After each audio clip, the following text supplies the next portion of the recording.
नाथ जी भगवान की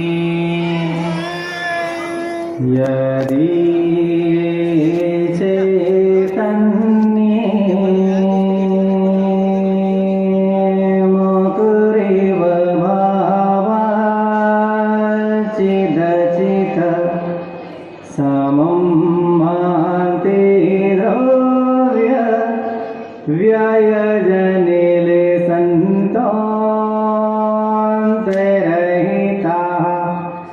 जगत्साक्षी मार्ग प्रकटन परोभानरिवयो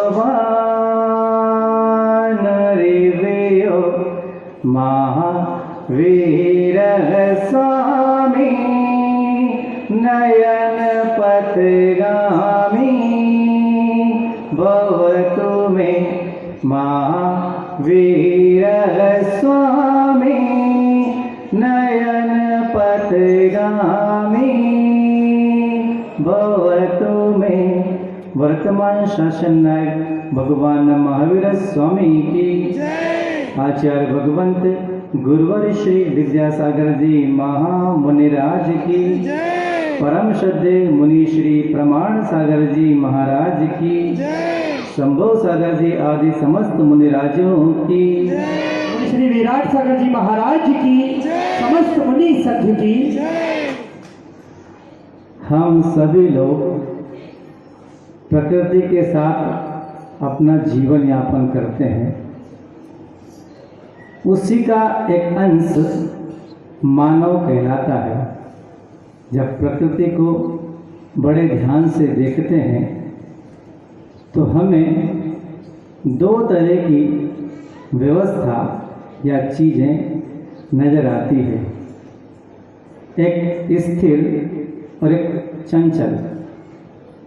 हम जब देखते हैं धरती की तरफ तो वो स्थिर होती है, हम पहाड़ की तरफ देखते हैं तो वो भी स्थिर होता है, हम बड़ी बड़ी चट्टानें या शिलाखंड देखते हैं तो वो भी स्थिर होता है।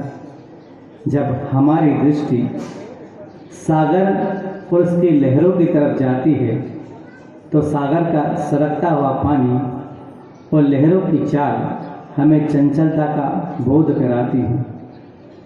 उदाहरण के तौर पर अगर एक चीज़ देखें, अगर एक वृक्ष को देखा जाए, पेड़ को देखा जाए, उसे क्लासिफाइड किया जाए या उसका वर्गीकरण किया जाए तो हम उसमें दोनों चीज़ों के दर्शन करते हैं, स्थिरता और चंचलता। इसको डिस्क्राइब करें तो वृक्ष में एक तना होता है, उसमें शाखाएं होती हैं, उपशाखाएं होती हैं, टहनियाँ होती हैं और पत्ते होते हैं। जब तने को देखते हैं तो वो स्थिर भाव से खड़ा होता है, जब शाखाओं को देखते हैं तो वो भी स्थिर ही होती हैं।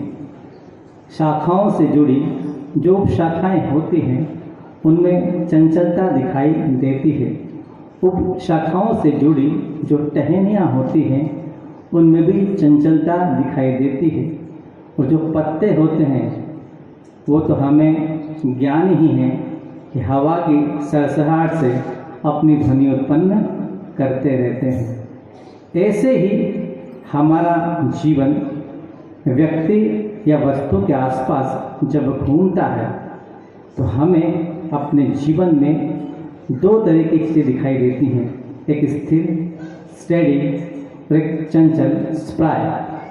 कल मैं जब डिक्शनरी में चंचल शब्द को खोज रहा था तो खोजते खोजते मुझे उसका एक अर्थ मिला मोबाइल। मैं बड़े ध्यान से उसे पढ़ना, मोबाइल मतलब चंचल होता है। ये बात शायद बहुत कम लोगों को पता होगी कि चंचल शब्द का इंग्लिश मोबाइल होता है। मैं सोचता रहा कि मोबाइल चंचल होता है या जिसके हाथ में मोबाइल होता है वो चंचल होता है। एक प्रश्न है, हम सभी के जीवन में स्थिरता और चंचलता दो ये व्यवस्था घटती रहती है। एक संस्कृत के कवि ने एक श्लोक लिखा उन्होंने अपनी लेखनी के माध्यम से चंचलता का उद्घाटन करते हुए श्लोक में कहा, यौवनं जीवितं चित्तं यौवनं जीवितं चित्तं छाया लक्ष्मी च स्वामिता चंचलानि षडेतानि ज्ञात्वा धर्मरतो भवेत्। उन्होंने कहा कि यौवन, आयु, मन, छाया, लक्ष्मी और स्वामित्व, ये 6 चीज़ों बहुत चंचल है। इनकी चंचलता को जानकर, इनके स्पाय नेचर को जानकर इंसान इनको त्याग करके धर्म में लगे। चंचलता बहुत सारी भी होती है, चूँकि मुझे अपनी बात कहनी है तो कहीं न कहीं से मुझे आधार तो ढूंढना ही पड़ेगा। मैं इस श्लोककार की बात को आधार बनाकर अपनी बात आप तक पहुंचाता हूं। पहले कहा श्लोककार ने यौवनम, युवावस्था चंचल है। कुछ लोग जो यहाँ पर बैठे हैं उनके जीवन में ये अवस्था है वो कुछ लोगों की बीत चुकी है। हम सब जब अनुभव के दर्पण में देखते हैं वर्तमान में तो हमें लगता है कि हम कितने चंचल हैं, और जो उस युवावस्था को पार करके वृद्धावस्था की ओर वर्तमान में खड़े हैं उन्हें लगता है कि हमने कितनी चंचलता की। ये 2 शब्द हम हैं और हमने ऐसा किया, ये जीवन के 2 पहलू हैं। आगे चलते हैं। युवावस्था या यौवन किससे कहते हैं? इस आपसे पूछा जाए तो आप ये कहेंगे कि युवावस्था मतलब शरीर की पुष्टता, क्या शरीर का बलवान होना ही यौवन है, या जीवन में उत्साह का होना ही यौवन है? तो बातें हैं। युवावस्था तो समय की रियायत है। जब कोई शिशु अवस्था में जन्म लेता है और वो अपने जीवन की गाड़ी जब आगे बढ़ाता है तो आगे बढ़ने वाली गाड़ी में एक पड़ाव आता है जिसे हम यौवन कहते हैं। क्या यौवन का सही उपयोग सभी लोग कर पाते हैं? हम ग्रंथों को पढ़ते हैं, हम विचारों के विचार पढ़ते हैं, संतों के मुख से सुनते हैं और ऋषियों के दर्शन करते हैं, तो हमें लगता है कि ये भी वही हैं जो हम हैं। हमारी और इनकी मानसिकता में ऐसा क्या अंतर है? बात हमारे जहन तक पहुँचती है और हमारा जहन इस बात की तलाश करता है कि हम में और उनमें क्या अंतर है। समय आपके पास भी है, समय हमारे पास भी है, विचार आपके पास भी है, विचार हमारे पास भी है, अवस्था आपके पास भी है, हमारे पास भी है, परिस्थिति आपके पास भी है, हमारे पास भी है। हम सब इन चीज़ों का सामना करते हुए भी अपने अपने तरीके से उन्हें निभाते हैं, और जब वो पूर्ण हो जाती है उसका निष्कर्ष निकालते हैं तो हमें लगता है क्या हमने अपनी योग्यता के अनुसार कार्य किया, या हमारी चंचलता से वो कार्य पूर्ण हुआ या नहीं। जैसे समुद्र गहरा होता है, उसे ध्यान से देखें तो लगता है एकदम स्थिर है, ऊपर से कैसा लगता है? स्थिर है, और उसकी लहरें इतनी चंचल होती है कि एक क्षण के लिए कभी ठहरती ही नहीं है। आपने पारे को देखा है? पारे का स्वभाव देखना, वो स्थान पर कभी ठहरता ही नहीं है। ये चंचल प्रवृत्ति हुई, ये कमी हर इंसान के जीवन में होती है। वो जब किसी कार्य को संपादित करता है तो अपने मन मस्तिष्क में ये बात रखता है मेरे माध्यम से कभी कोई गलत या चंचल कार्य जिससे मेरा कार्य बिगड़ जाए ऐसा न हो। चूँकि इंसान की अपनी परिस्थितियाँ होती है, उसका स्वभाव होता है, गलती उससे होती ही है। पर इंसान अगर चाहे तो अपने पुरुषार्थ से अपनी चंचल प्रवृत्ति को स्थिरता में बदल सकता है। कहते हैं एक बार गौतम बुद्ध का परम शिष्य या प्यारा शिष्य उपगुप्त जो जवानी के जोश में भरा हुआ था पर संभला हुआ था। एक नगर से गुजर रहा था। वो नगर बहुत सुंदर था। उस नगर के मुख्य मार्ग से गुजरते हुए एक चौराहे पर पहुंचा। वो चौराहा बड़ा आकर्षक था। उस चौराहे के ठीक मिडिल पॉइंट पे एक बहुत आलीशान भवन बना हुआ था। वो भवन वहाँ की राज्य नर्तकी का था, जिसका नाम था वासव दत्ता। जैसे ही उपगुप्त उस भवन के सामने से निकला तो वासव दत्ता अपने भवन के खिड़की या झरोखे में बैठी हुई मार्ग को देख रही थी। उसकी दृष्टि जैसे ही उपगुप्त पर पड़ी, वो भिक्षु के वो यौवन को देखकर आश्चर्यचकित रह गई कि भिक्षु और इतना सुंदर। वो भागी, क्योंकि होता है जब इंसान आकर्षण की तरफ जाता है तो उसके विवेक की हत्या हो जाती है। वो भागी और एक साथ सारे चढ़ाव लांघ गई। दौड़कर भिक्षु के पीछे पीछे पहुंची और बोली, ठहरो भिक्षु, मैं तुमसे कुछ कहना चाहती हूँ। भिक्षु ठहरो, मैं तुमसे कुछ कहना चाहती। भिक्षु के पास जैसे ही वो पहुंची, तो भिक्षु ने देखा कि एक अनिंद सुंदरी मेरे सामने खड़ी हुई है। उसने अपने भिक्षा का पात्र उसके आगे बढ़ा दिया और बोला, भिक्षाम देहि। भिक्षु का तो कर्तव्य वही है, भिक्षाम देहि। वासव दत्ता ने कहा, तुम भिक्षा की तलाश में भटक रहे हो, मैं तुम्हारे लिए एक अवसर लेके आई हूँ। उसने कहा, क्या कहती हो? कि ये अपनी जवानी जो तुम्हारे पास है, तुम उसे क्यों खराब कर रहे हो? मेरे पास अकूत संपदा है, धन है, वैभव है, मेरी पहचान है। आज से मेरा जीवन तुम्हारे चरणों में समर्पित है। मेरे महल में चलो, मेरे और मेरी संपत्ति के स्वामी बन के रहो, मैं तुम्हारे चरणों की सेवा करूँगी।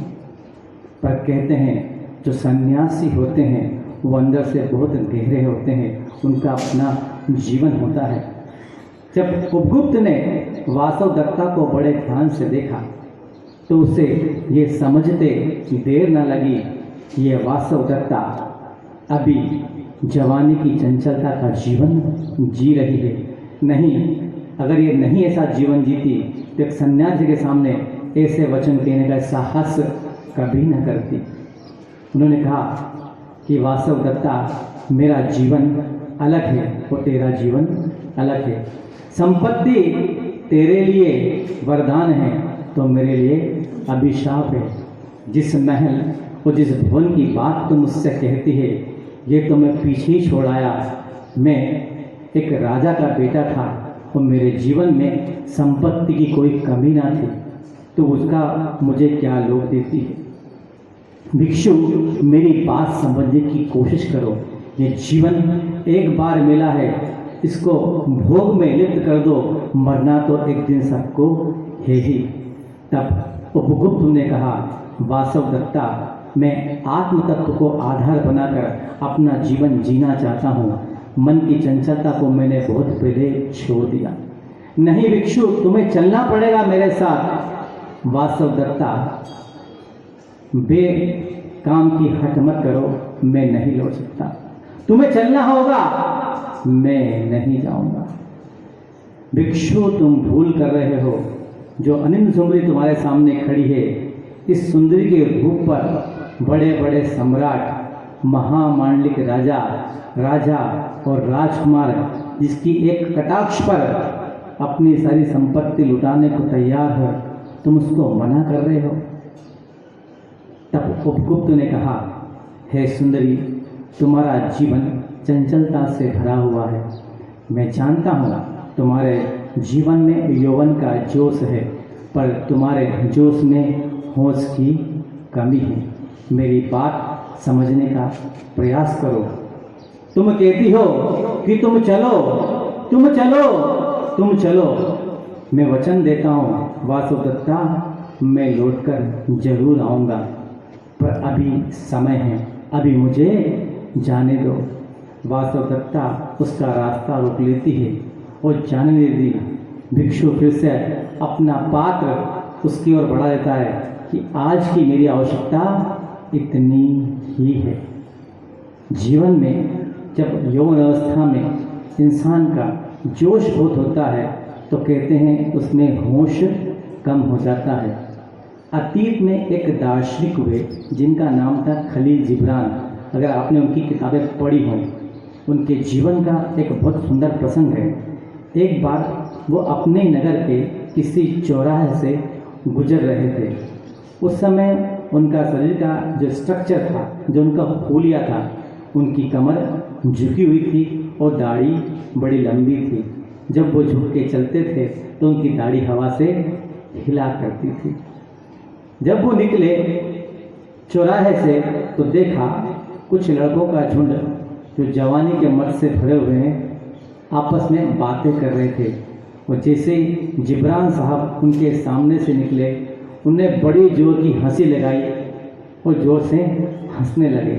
क्योंकि जिसके पास जीवन का अनुभव होता है वो हर परिस्थिति का आकलन बड़ी गहराई से कर लेता है। और वो तो दार्शनिक थे, वो समझ गए कि ये लोग क्यों हंस रहे हैं।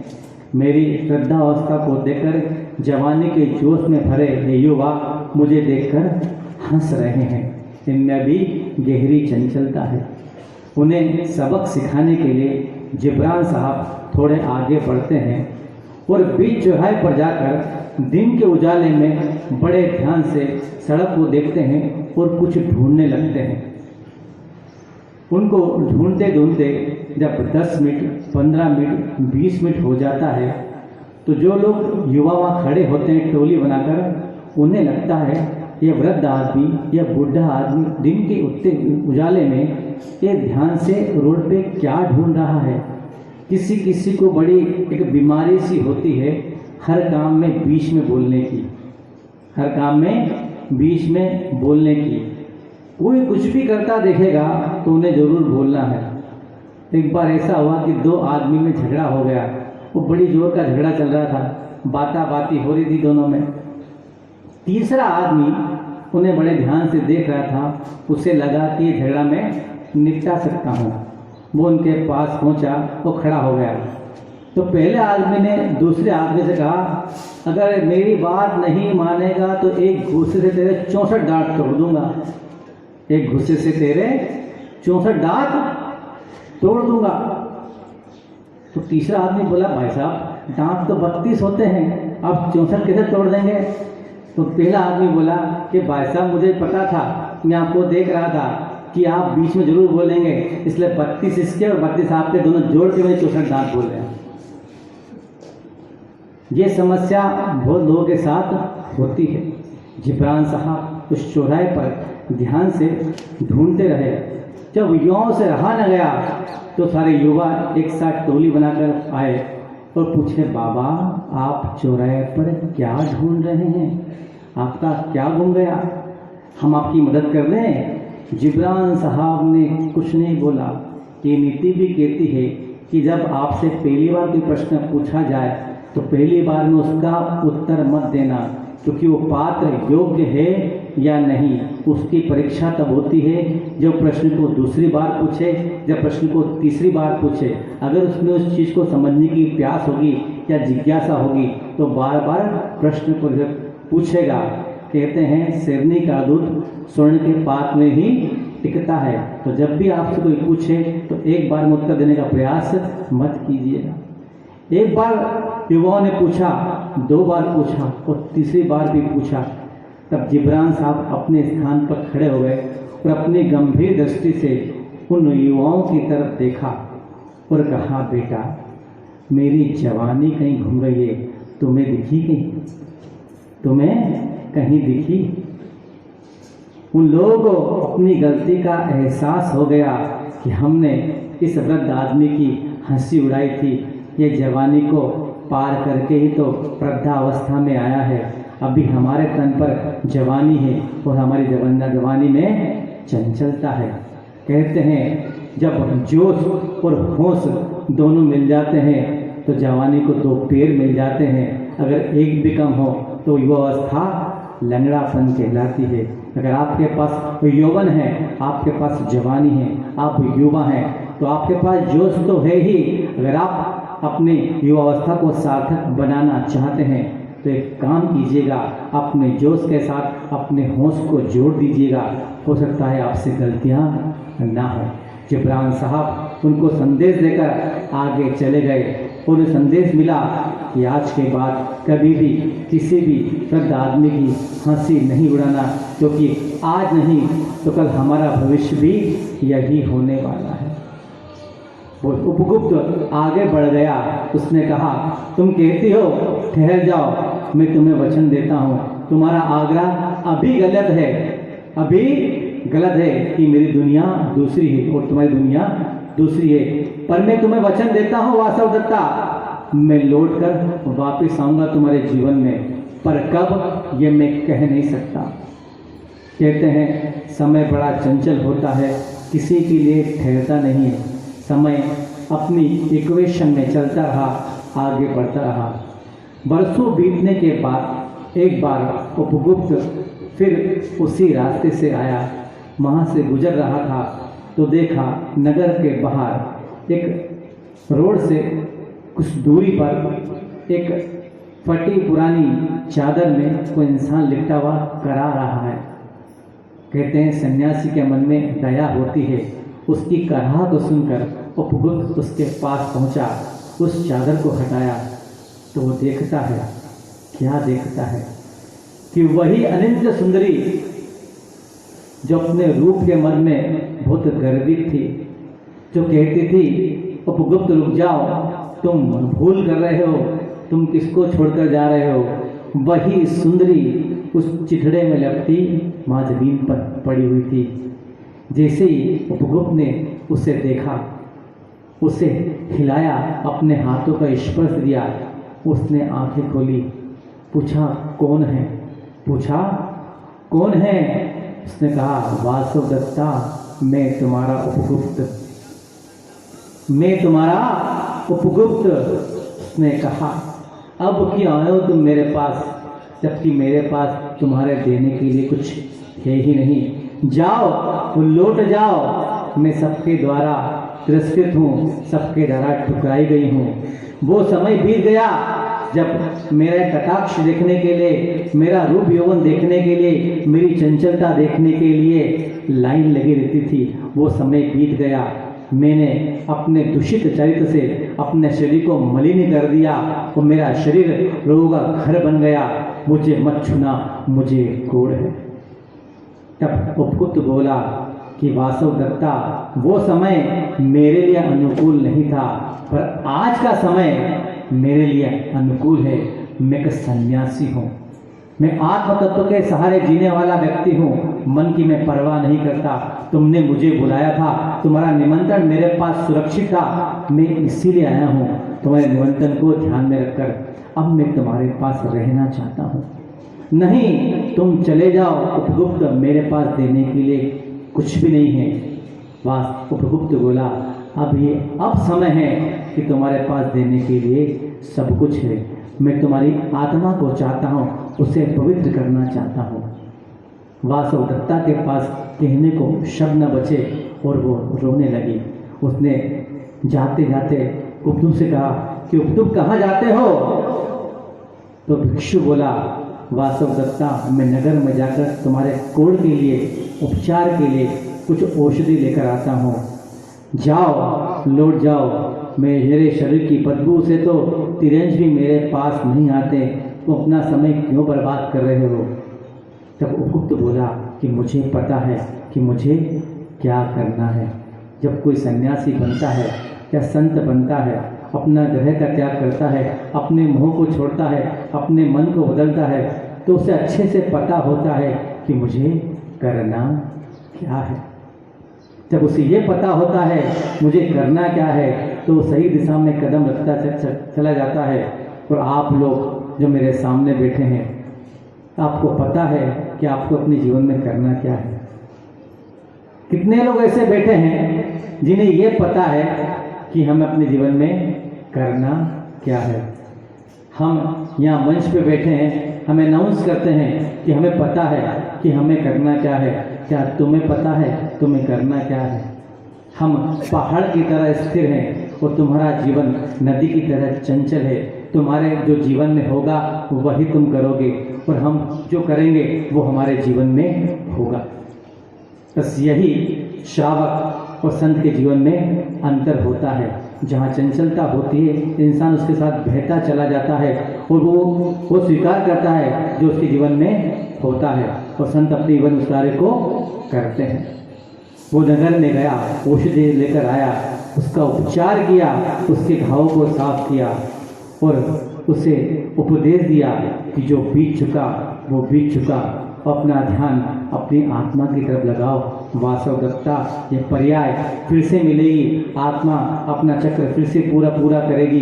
तुम्हें फिर से दुनिया में आना है, भूल जाओ जो अतीत तुम्हारे साथ बीता है, अपनी चंचलता को भूल जाओ। उसने उपदेश दिया और वासवदत्ता ने अंतिम सांस ली और उपगुप्त को प्रणाम करके दुनिया से विदा हो गई। याद करिए, अगर उपगुप्त सन्यासी न होता, कि कोई युवा होता और अनिंद सुंदरी उसे ये मौका देती, तो युवक जवानी की जोश में डूबा हुआ व्यक्ति क्या उस मौके को छोड़ता? ये मौका या अवसर वही पहचान सकता है जिसके जीवन में संन्यास घटित होता है, जो संत होते हैं, जो स्थिर होते हैं। उपगुप्त आगे बढ़ गया, उसने अपना कार्य संपादित कर दिया। वो कह के गया था कि वासवदत्ता मैं आऊँगा। संत के वचन ऐसे ही होते हैं कि मैं आऊँगा, पर कब आऊँगा? जब तुम्हारे जीवन में मेरी सर्वाधिक आवश्यकता होगी। तो यौवन इतना चंचल होता है, उसके शिखर पर चढ़कर इंसान अक्सर गलतियां कर जाता है। वो चाहता तो नहीं है, पर जीवन में अनुभव की कमी और कुछ प्रवृत्ति ऐसी होती है कि उससे गलतियां होती चली जाती हैं। हम दूसरी बात पर आते हैं। उस संस्कृतकार ने दूसरा शब्द कहा था जीवितम, यानी आयु। आप और हम सब लोग उसका भोग कर रहे हैं। बचपन से लेकर मरण तक हमारी यात्रा जिसे हम आयु के माध्यम से जीते हैं। कहते हैं आयु का छहने पर इंसान संसार से विदा हो जाता है। मैं आपसे पूछूं कि आपके जीवन में आप लोगों ने कभी वर्तमान को देखा है? आपने वर्तमान को कभी देखा है? किसी ने देखा है? मैं सुना तो है, पर वर्तमान दिखता कैसा है यह हमें पता नहीं। आप लोगों ने और मैंने भी अतीत तो देखा है और भविष्य भी देखेंगे, पर कोई दावे क्या कह दे कि वर्तमान हमने देखा है। समय इतना चंचल, या जीवन का समय इतना चंचल होता है, या तो वह अतीत में चला जाता है या भविष्य में होता है। हम कहते हैं हम ये कार्य कर लेंगे, अच्छे से कर लेंगे। कब कर लेंगे? हम कर लेंगे, पर कब करेंगे? आपसे कहा जाए कि धर्म ध्यान शुरू कर दीजिए, महाराज अभी तो बहुत समय है, ये वृद्धावस्था का काम है, जब बुढ़ापा आएगा तो हम धर्म ध्यान कर लेंगे, प्रभु का स्मरण कर लेंगे, प्रभु की भक्ति कर लेंगे, अभी तो बहुत समय है। क्या आपको पता है कि आपकी वृद्धावस्था ऐसी आने वाली है कि आप अपनी वृद्धावस्था में स्वस्थ रह पाएंगे? बोलिए, कोई गारंटी देता है कि हमारा बुढ़ापा बहुत अच्छे से कटने वाला है, हम स्वस्थ रहेंगे? आपको आयु मिली है, उसका अगर उपयोग नहीं करेंगे तो कहाँ जाके पड़ेंगे? मजबूरी का जीवन जिएंगे। हमने कई लोगों को देखा है जो शेर की तरह जीवन जीते थे और जिनका मरण कुत्ते की तरह हुआ है। एक उद्योगपति, जब हम कलकत्ता चतुर्मास में थे, हमारे पास आया करते थे, उनसे मेरा अच्छा परिचय था, आके बैठा करते थे। एक दिन आए और रोने लगे। मैंने उनसे पूछा, बाबा जी क्यों रोते हैं? बाबा जी क्यों रोते हैं? बोले, महाराज मेरे पास संपदा की कोई कमी नहीं है, मेरे पास संपदा की कोई कमी नहीं है। मेरी 4 फैक्ट्रियां हैं, न जाने कितने मकान मेरे पास है, कितनी ज़मीन मेरे पास है, परिवार मेरे पास है, पर महाराज मेरा कोई नहीं है, मेरा कोई नहीं है। उन वृद्धों की आत्मा से पूछो जो अपना पूरा जीवन संपत्ति के अर्जन में व्यतीत कर देते हैं। जब उनकी संतान बड़ी होती है, उनकी संपत्ति बांट लेती है और संपत्ति ऐसी होती है कि संतान को जिस स्थान पर बैठने ही नहीं देती है। जिसके पास पैसा अधिक होता है वो स्थायी कभी बैठ ही नहीं सकता। वो यही कहते हैं कि महाराज हमने अपने जीवन की बहुत बड़ी भूल कर दी, इतनी संपत्ति कमा के संतान को दे दी कि संतान सबके लिए संपत्ति अपनी हो गई और हमने कमा के दी, हम पराए हो गए। वृद्ध कहने लगा मेरा कोई नहीं महाराज। तब मैं सोचने लगा कि भाई गलती तो तुमने की है। पैसा कहाँ से आया इनके पास, पैसा कहाँ से इनके पास आया। ऐसे ऐसे घरों की हालत है। एक परिवार जो भी उसी शहर का है, एक उनकी माँ ने मुझसे कहा महाराज आप जानते हैं हमारी कितने रेपुटेशन है और क्या पोजीशन समाज में हमारी है। हम अपने बच्चों से मात्र इतना चाहते हैं, कितना चाहते हैं कि मात्र हफ्ते में 15 मिनट हमारे पास आके बैठ जाए। हफ्ते में मात्र 15 मिनट हमारे पास आकर बैठ जाए। ये हालत है संपत्तिवान लोगों की। तुम उनकी तरफ देखते हो कितना सुखी होगा, संपत्ति वाला कितना सुखी होगा। उनके जीवन का अंधकार वो ही जानते हैं कि वो कितना अकेला जीवन जीते हैं। आपसे कहा जाए कि सुविधा और सुख दो में से किसी एक चीज़ को आपको पसंद करना है तो सच सच बताइएगा, जितने लोग यहाँ बैठे हैं आप दोनों में से कौन सी चीज़ पसंद करेंगे। एवरेज लोग संपत्ति और सुख में, सुविधा और सुख में से 100%, 99% 1% छोड़ देता हूँ हम जैसे लोगों के लिए, सुविधा को ही पसंद करेंगे। सुविधा की अपनी एक उम्र होती है। उस सुविधा में रहते रहते इंसान ऊब जाता है। वो जीवन में काम क्या आता है जो आपने छोड़ दिया था, जिसे सुख कहते हैं। अगर सुविधा में ही सुख होता तो मैं बात आपसे पूछता हूँ, हमारे जो 24 तीर्थंकर हुए, जन्म से राजा के घर में जन्मे, 3 चक्रवर्ती हुए, कामदेव हुए और तीर्थंकर तो वे बनने वाले ही थे। अगर उनके जीवन में क्या सुविधा की कोई कमी थी? बताइए। 6 खंड के अधिपति, पूरी पृथ्वी के मालिक, उनके जीवन में कोई कमी थी सुविधा की? क्यों त्याग दिया? क्यों त्याग दिया? उन्हें सुख की तलाश थी। जो सुख की तलाश में जीने का प्रयास करता है वह आयु की चंचलता को बहुत गहरे से पहचानता है। कहते हैं विश्व को जीतने की इच्छा से सिकंदर जब भारत के उत्तर और पश्चिम दिशा में वह व्यास नदी के पास पहुंचा, वो भारत को जीतना चाहता था, भारत में प्रवेश करना चाहता था, तो उसके सेनापति और सैनिक ने मना कर दिया कि महाराज सेना थक चुकी है, अब हम आगे नहीं बढ़ सकते।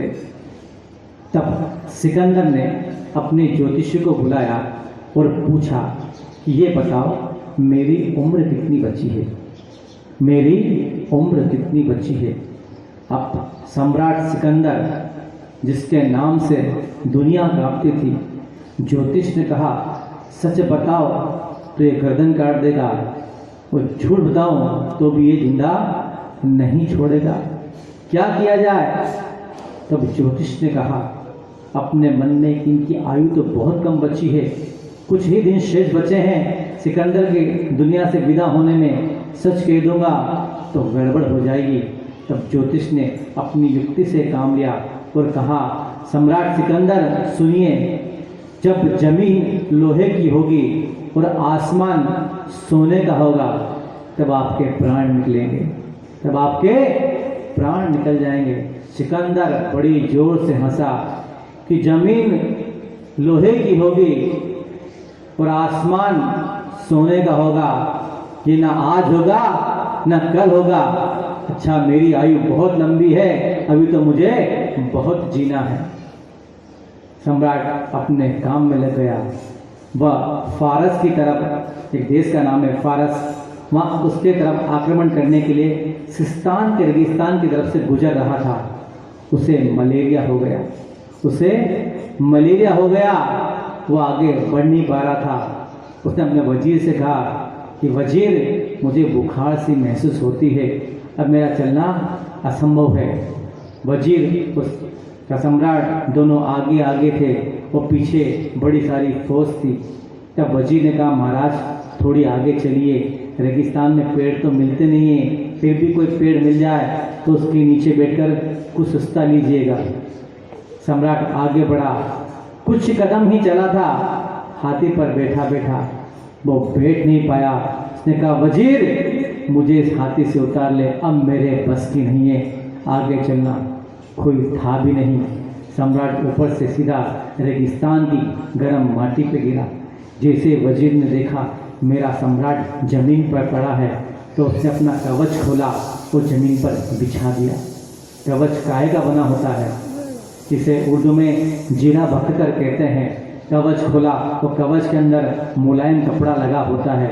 उसने उसे जमीन पर बिछा दिया और सम्राट को लेटा दिया। अब वहाँ वृक्ष तो कोई था नहीं, तेज धूप थी, गर्मी का समय था। मेरे सम्राट को धूप लग रही है, मैं क्या करूं? उसने देखा कि सिकंदर सम्राट की जो ढाल उस सोने की बनी हुई थी, उसको उठाया और उसने ढाल की छांव सिकंदर पर कर दी। तब सिकंदर ने बड़े ध्यान से देखा, उसे बात याद आ गई कि मैंने पूछा था ज्योतिष से कि मेरी आयु कितनी शेष है। तब ज्योतिषी ने मुझसे कहा था कि जिस दिन ज़मीन लोहे की हो और आसमान सोने का हो, उस दिन आपके प्राण निकलने वाले हैं। उसे ध्यान आ गया कि मेरे जीवन का अंतिम समय आ चुका है, अब मुझे दुनिया से जाना है। इतने में सारे हकीम और फौज पहुंच गई। उसने हकीम से कहा कि मेरी नब्ज देखो क्या बोलती है। कि सम्राट, अब आपके पास समय बहुत कम है, आपको दुनिया से अब तो जाने से हम नहीं रोक सकते। तब सम्राट ने कहा कि तुम मुझसे मेरा आधा राज्य ले लो और मुझे मेरी माँ तक पहुँचा दो। कहते हैं सिकंदर अपनी माँ से बहुत प्रेम करता था। एक बार मैं अपनी उस जन्म देने वाली माँ के दर्शन कर लूँ, फिर मैं मर जाऊँ तो मुझे कोई गम नहीं है। तब हकीमों ने कहा कि महाराज, इतना भी समय में हमारे पास नहीं है, तुम मेरा पूरा राज्य ले लो, मैं भीख मांगकर पेट भर लूँगा, पर मुझे मेरी माँ तक पहुँचा दो। कि महाराज, आप पूरा राज्य भी दे दें तो आपकी आयु को बचाया नहीं जा सकता। तब सिकंदर ने सोचा, जिस संपत्ति के लिए जन्म से लेकर मरण तक पहुँच गया, उस संपत्ति ने आखिर मुझे दिया क्या। जन्म से लेकर मरण तक दौड़ता है आदमी, दौड़ते दौड़ते दम तोड़ता है आदमी। आँख गीले होठ ठंडे और दिल में आंधियाँ, आँख गीले होठ ठंडे और दिल में आंधियाँ। एक ही दिन तीन मौसम उड़ता है आदमी, दौड़ते ही दौड़ते दम तोड़ता है आदमी। जन्म से लेकर मरण तक दौड़ता है आदमी। सुबह पलना शाम आरती और खटिया दोपहर, सुबह पलना शाम आरती और खटिया दोपहर। एक ही दिन तीन लकड़ी तोड़ता है आदमी, एक ही दिन तीन लकड़ी तोड़ता है आदमी। दौड़ते ही दौड़ते दम तोड़ता है आदमी, जन्म से लेकर मरण तक दौड़ता है आदमी। एक रोटी दो लंगोटी, 3 गज कच्ची जमीन। एक रोटी दो लंगोटी, 3 गज कच्ची जमीन।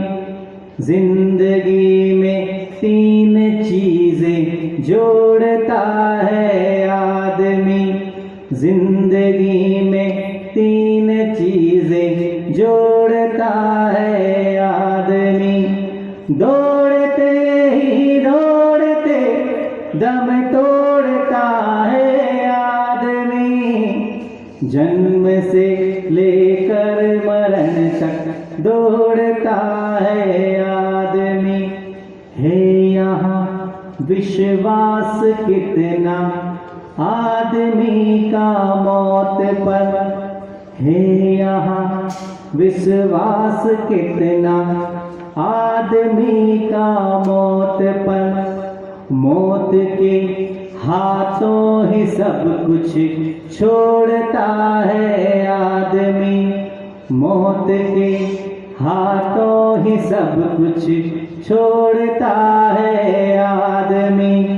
दौड़ते ही दौड़ते दम तोड़ता है आदमी।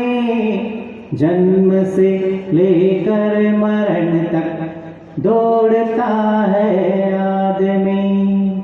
सिकंदर सोचता है कि मैंने पूरा जीवन इस संपत्ति को कमाने में खपा दिया, पर यह संपत्ति मुझे एक श्वास भी नहीं दे सकती।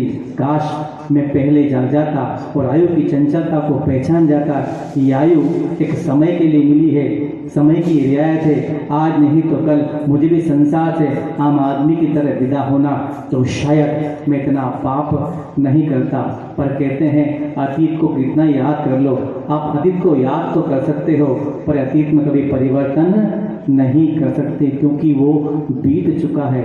अब सिकंदर के पास न तो अतीत में लौटने का समय था, न भविष्य में आगे बढ़ने का समय था। उसने अपनी माँ को याद करते हुए कहते हैं अंतिम सांस ली और दुनिया से विदा होते होते एक संदेश दे गया कि सिकंदर का जनाजा निकले तो उसके दोनों हाथ जनाजे से बाहर कर देना। तब वजीर ने कहा महाराज आपकी इच्छा जरूर पूरी की जा सकती है, पर एक वैधानिक परेशानी है कि जब भी जनाजा निकलता है तो उससे हाथ बाहर नहीं किए जाते, क्योंकि ये कायदे के विरुद्ध है। तो सिकंदर ने कहा कि सिकंदर ने अपने जीवन में हर काम कायदे के विरुद्ध की है, अंतिम समय भी वो यही करना चाहता है, पर यह कायदा के विरुद्ध नहीं, दुनिया को संदेश देना चाहता हूँ कि जिस सिकंदर का दुनिया नाम लेती है, जब दुनिया दौलत के पीछे पीछे कोई उम्र भर भागता रहा, तो जब दुनिया से गया तो उसके दोनों हाथ खाली थे। आयु को पहचान जाता, उसकी चंचलता को समझता, तो शायद वो गलती नहीं करता। वो बड़ा सिकंदर था। आप सब भी अपने अपने जीवन के सिकंदर हैं। वो दुनिया से विदा होते होते दुनिया को संदेश दे गया कि मैं खाली हाथ आया था, वो खाली हाथ दुनिया से जा रहा हूँ। मैं आपसे पूछता हूँ, सिकंदर जो संदेश आपको दे गया, आपने बड़े ध्यान से सुना। आपको भी इस दुनिया से जब आए थे तो खाली हाथ आए थे, तो जो दुनिया से जाओगे तो क्या मुट्ठी में कुछ लेके जाओगे? महाराज हमने तैयारी कर रखी है, हमारे पास एफडी है, हमने सोना चांदी सबकी सिल्लियाँ अपने अकाउंट लाकर में रख रखी है, हम कुछ तो लेके जाएंगे। अच्छा सच बताओ कितना ले जाओगे? खाली हाथ जाओगे तो किसके लिए तैयारी कर रहे हो? पूत कपूत तो का धन संचय, और पूत सपूत तो का धन संचय। महाराज हम विदा हो जाएं, कुछ छोड़ के जाएं, ताकि आने वाली पीढ़ी जब भी हमारा नाम ले तो कुछ तहजीब से और तमीज से तो ले, फिर तो कहेंगे बुढ़ा मर गया, जाते आते कुछ छोड़ के कभी नहीं गया। क्या मिलेगा उस चीज़ से जिस संपत्ति के अर्जन करने में इतना आराम साराम, कितना पाप हुआ, अपनी पूरी आयु खपा दी। उस सिकंदर की तरह जो संपत्ति से एक श्वास भी नहीं खरीद पाया, एक क्षण नहीं खरीद पाया, क्या वो संपत्ति तुम्हें कुछ दे देगी? यौवन की चंचलता से यौवन खो दिया और आयु की नासमझ से आयु खो दी। क्या खोने के लिए जीवन बना है? जब संत कोई बात कहते हैं या विचारक अपनी बात आपके सामने रखते हैं, उस बात को अपने जहन में रखकर जब जीवन में अवसर आए तो प्रयास करना चाहिए कि मौका मिलेगा तो हम उस चीज़ पर अमल करेंगे और प्रयास करेंगे कि दो गलती जो युवावस्था में हुई अब बुढ़ापे में ना हो। युवावस्था आ गई है, बीत चुकी, वो बीत चुकी, अब बुढ़ापा आने वाला है या समझदारी का जीवन आने वाला है। हम अपनी आयु का भोग अच्छे से करेंगे, अपनी आत्मा को संस्कार देंगे ताकि अगली जो पर्याय मिले, जब तक मुक्ति ना मिले, ऐसे धर्म की शरण मिले कि हम आत्मा को संस्कार करके एक दिन मोक्षदालय में विराजमान कर सकें। मैंने 6 बातों में से 2 बातें यौवन और आयु आपके सामने रखी। अब मन, छाया, लक्ष्मी और स्वामित्व जो 4 बातें हैं, आने वाले दिनों में इन चारों बातों पर प्रकाश डाल के आप तक अपना उपदेश पहुंचाऊंगा। आशा करूंगा कि उपदेश के माध्यम से आपने जो सुना वो आपके जीवन में कुछ परिवर्तन लाए, आपके जीवन में मील का पत्थर बने, ऐसी भावना करता हूँ मैं पूरे संघ की तरफ से कि जो भी आप संतों के माध्यम से उपदेश सुनते हैं उससे आपके जीवन में परिवर्तन आए, आपका जीवन विकसित हो, खुशहाल हो और आप आत्मा के मार्ग पर चलकर अपनी आत्मा को संस्कार देते हुए एक दिन मुक्ति प्राप्त करें। इसी शुभ भावना के साथ बोलिए आचार्य भगवंत गुरुवर श्री विद्यासागर जी महामुनिराज की, श्रद्धेय मुनि श्री प्रमाण सागर जी महाराज की।